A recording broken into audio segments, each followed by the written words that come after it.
Hi guys, it's Borkson. Hello and welcome to my channel if you're new here. Welcome back if you've been here before. So guys, today I am doing a movie review for the movie Shadow Zone. Undead Express. It's a 1996 movie. So guys, I am going through doing watching all of Chauncey Leopardi's movies. And let me tell you something. How much more of Chauncey Leopardi can one woman take? Too much Chauncey going into my brain. I'm saying the wrong character name. So guys, in the other video I did, I was saying the wrong character name for like half the video. I'm probably going to go ahead and just completely refilm it. But anyway, guys, so this movie is about vampires. Let me just say. I wasn't sure. So the main character is, okay, let's see. Zach, who is played by Chauncey Leopardi. If you don't know who he is, let me explain for a minute. He played in The Sandlot as Squints. He's done a lot of little movies and like shows, and he's done a lot of stuff.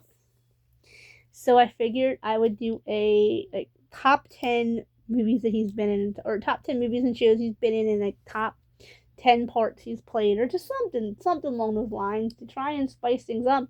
However, I already did the Chauncey Leopardi Celebrity Crush, and it got almost no views, as nobody seems to know who he is. Like, how could you not know who Chauncey Leopardi is?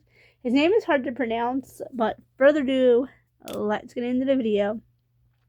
The movie opens with a guy talking about the Shadow Zone. About this creature, guys. So now I realize we don't even. I guess the Shadow Zone is a word for the other side. This creepy looking dude's talking about it. I didn't really get that until the end. Like, I also watched this movie like half before lunch and half after I was eating dinner. So it made me a little more sense. I sat down and watched it all in one sitting. So then it goes to Zach and his friends are playing basketball. In every Chauncey Leopardi movie I have seen, this dude is playing sports just about. Broke a window, and the friends go in to get out the ball, and they get in a quicksand. All right. Okay, so then Chauncey goes. Chauncey, I'm sorry, I'm gonna keep calling him Chauncey. Zach goes in the subway. A guy tries to get Zach to go with him, but the guy earlier stops him. Okay, so he meets somebody on the guy. He's on the subway more than once, and then sometimes another guy tries to get him. We don't know initially they're actually vampires, and the guy's going to. So in this story, once a vampire like you, and you get the plasma in their mouth, you turn instantly.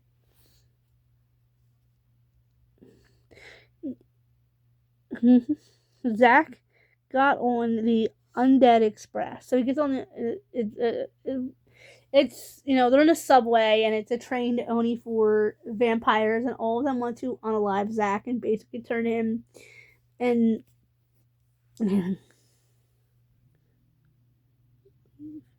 okay, so then we meet a character named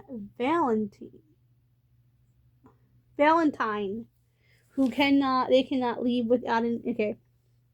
And he says, "I will protect you, Zach, and I will take care of you." And he's like, "Oh, okay."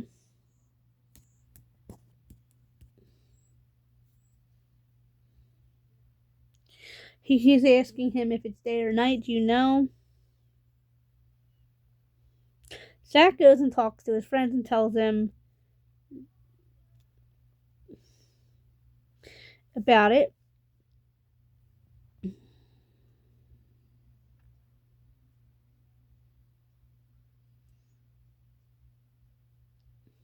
Zach takes his friends to the subway to look for vampires and stuff, basically. So, okay, so his friends are trying to do. He wants to do, subway guys are doing a project in school. Zach has two friends, JT, something like that guy. He has a man friend, a male friend, and a female friend, Gabe, who is the girl. And he wants to take a picture of the vampire. So he takes Valentine's picture without Valentine's. Now I say Valentine, it's Valentine's. I always pronounce it as Valentine, so this please excuse that. Picture does consent. He shows things and everything else, and he's like, ooh, like, you're gonna get consent. Da-da.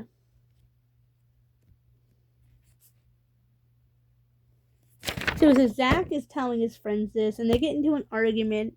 I would say a fight, but an argument. And they say that, you know, like, you're making this up, Zach. Like, you usually believe you don't. And then he brings up something that right now, let me tell you guys, that they actually bring up when he's talking to the vampire about how his friend always takes the pictures, but he always writes. And the friend said, you should trust. He's trying to befriend his vampire. And he's telling his vampire friend that his friend always takes pictures. He always writes. So, well, why is that? Why do you do the share of the work? And Zach said something that if I was younger, I'd be very annoyed. But he says, well, she can't help it. Gabe has dyslexia. First off, we aren't slow. Why I feel annoyed to this is because he's bringing up, you know, she's dyslexic, she has trouble with reading and, you know, and writing.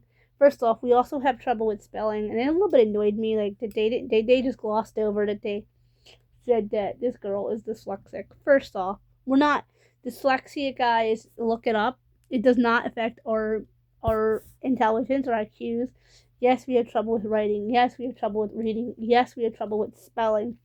Because we can't also be organized. And they bring something up, they shouldn't just say this or that. And I know it's in Chauncey's fault. Chauncey didn't write the script, but it's not just writing and reading we have difficulty with. Because I know that's actually my disability that I have. I've always had it. At least since my parents have known since I was 3 or 4 or so. So yeah, so bringing up my disability, I was a little shocked. I was like, they have Chauncey saying stuff and they're not even clearing it. So yeah, so that was a little bit kind of, I was like, okay.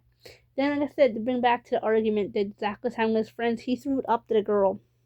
He said, well, you know, I do all the work, and if you were really my friend, you'd have, because the vampire is telling him, do not trust anybody. Do not trust anybody. So his parents find out about, anyway, he's having a fight with his friends about go places. They said that he's always lying about stuff. His parents, by the way, guys, his mom is like a lawyer, so a really, really high paid person. So he throws up, so there's an argument to friends. He brings the girl has dyslexia and can't write. Well, let me tell you right now, that a little bit annoyed me because look at this. I have dyslexia and I wrote this. So that a little bit annoyed me. I mean, I know it wasn't Chauncey. Like, I'm sure Chauncey wouldn't say that, especially knowing that I'm sure I'm not Chauncey's only fan with a... And I mean, me being his fan, not the word website that we want to talk about. I am not Chauncey's only fan with this disability. I'm sure I'm not. And I'm sure Chauncey himself, I don't know Chauncey, maybe he wouldn't want to offend this special needs person, but I'm sure he couldn't. He wouldn't do that in real life. But it was a little annoying. And I was like, I wrote this, guys. I'm dyslexic. This whole book is written by this whole book here of ideas is written by a dyslexic person. Yes, my handwriting is horrible. I'm dyslexic and I'm naturally left-handed and I write right. So always, I was naturally born left-handed. I injured my wrist at the joint and became right-handed. So I always defend it. That is why my handwriting is also awful because. But anyway, guys, I just started off on my phone for my own disability, but I just defend dyslexics because I'm not the only dyslexic in my family. I know plenty of people. I'm not the only autistic in my family either, so I get really defensive. Okay, so 9, for a little tantrum. The vampire gave Zach a tour of his old, I guess, like his office area. So we hear Valentine's backstory, how he became a vampire. He was a rich, wealthy man on the subway with his family, and he heard something outside. He went outside to the train station and went outside where the vampire was at, and the vampire him and turned him in front of his wife and son, and then the train took off with his wife and son. Never seen them again. So he said he didn't want to show people where it was at because then the humans would change it. He was some of the 1890. Somewhere in that realm is when his son was born. It's when he was human, and then I assume he turned when his son was 10. It's like 20. I would say he's from 1910. I guessed that Valentine was from 1920, so I was about 10 years off. Not bad. the vampire Valentine at this point. Valentine told Zach that he showed Zach his world. Now Zach needs to show him his world, New York. So guys, I'm gonna say this story does take place in New York City. So Zach is hesitant but agrees and takes this vampire out and around, and then he said, well, he knows that there's a vampire out and about, so why don't we go looking for him to go to a graveyard, and Zach and him find a gravestone that says John, in memory of John, the son of Valentine and his wife, and she was missing in action. So I'm assuming he went to war and never came back, or was declared unalived from the war or something.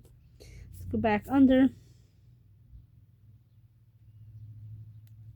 So Zach takes him out, like I said, out in the city. They roam around.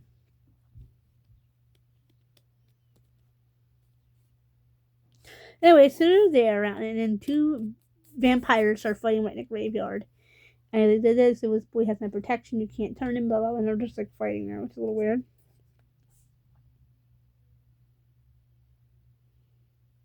Okay, so they're in class and doing a project, and nobody believes Zach that there are vampires. His parents are like, he's obsessed, like, this is weird, his parents are upset, and his mother said to the father, you're full, you want him living in a bad neighborhood, blah, blah, blah, blah. Then they're in class doing a project, and every picture that Zach took of this vampire did not come out. I said, where's Gabe, the girl? I said, oh, she went down, the friend said she went down to get pictures for you for your project. He left detention. He got detention because he didn't have his project done. So he left detention, pretended to be sick, and went down there to find her.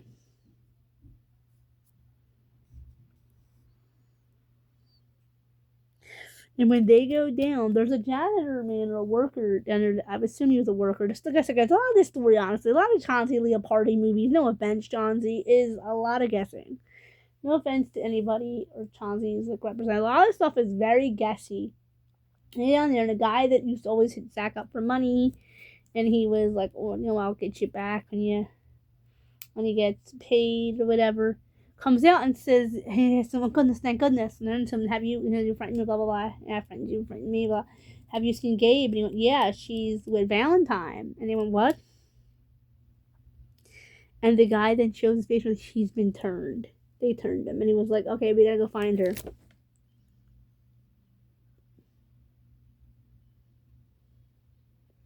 So he goes into the room where the vampires are, and the girl is being held there against her will. And the guy said, well, I'm going to turn her. Because this or that. Like, if you can get us all out to escape us out to the world, like, I will turn your friend if not. And he goes in to turn her to her, and then Zach said, no, I'll do it. She said, no, Zach, don't do it. She said, I want this to happen to your mom or my mom, like, just let it, just turn her or whatever. But he agrees to it, and it's okay, hit a switch and let our train go over to in the human world.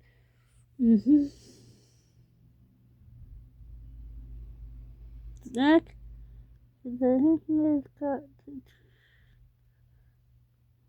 okay, so they're getting on the bus, and afterwards on the train, and the train realizes it's going above the subway, which you guys know if you guys live in a city that has subway, that it goes underground and then it goes up, which is always, guys, I will tell you, I live in a city with a big subway and I'm scared of it. I won't even get on the subway. Underground dangerous because it could be bad people, and then on ground high, I'm scared of heights, so I won't go anywhere near the subway.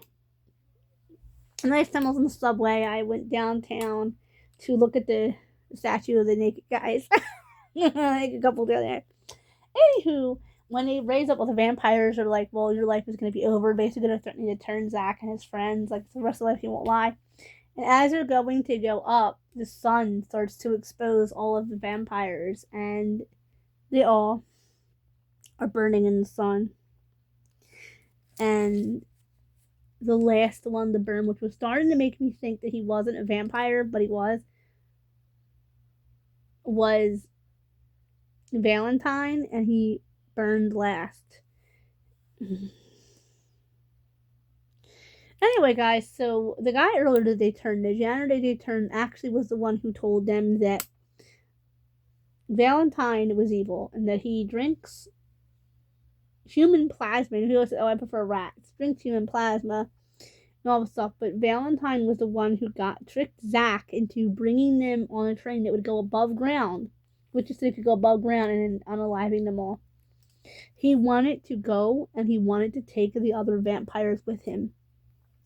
And they said he had to have known. He knew, guys. So then the movie just ends with Zach in therapy, talking to a therapist who is showing the degrees that I actually think possibly, I thought at the time, could have been Valentine's son turned, and that's why he was missing in action. I don't know. That's just my theory. Anyway, it was a really fun movie. And then he said, "Do you believe me about the vampires?" And he said, "Yes." Anyway, guys, it wasn't the best of Chauncey Leopardi's roles, but I really enjoyed this role. Like, I know it wasn't as iconic, honestly, as Squints, but it was pretty cool. I liked it. If you guys like this kind of content, remember to comment, like, share, subscribe, and hit that bell for post notifications. And tell me down below, have you guys ever seen this movie? And I looked into it. Turns out there's based off of, I think it's based off a book. There's a book series that these movies are based off of, and there's other movies too that just don't have Chauncey in them, so I'm not interested.